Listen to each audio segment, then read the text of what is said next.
Brad Williams, XL Prime, SUMIF. SUMIFs, we have a bunch of them. Let's not bull around here. Let's get to it. SUMIFs. And SUMIFs are a great tool. You're going to use them repeatedly. They're straightforward. If you have a bunch of peaches in a list, sum them. Here we have F9. If I get my big fat fingers out of the way. Cherry. How many cherries are there? We're looking at unit price. Total them up. 521 times cherry. B5 to B12, F5, cherry, D5, D12. So we got cherry. We've got cherry. That's going to add up to 17.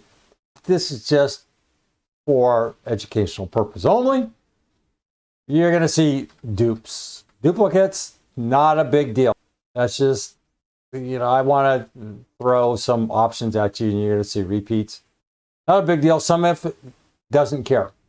All we're doing is summing B5 to B12.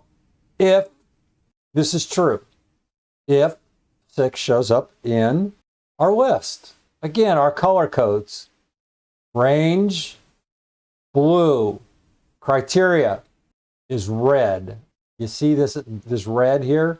Our sum range, I don't know what color that is. Purple? Okay, we'll go with it because it looks like purple over here. And that's it. We're going to do SUMIFs repeatedly. We're going to be doing somersaults, okay? You want to read up? Here it is. I'm not going to read it because we have 24 of these to look over. Brad Williams, XL Primed.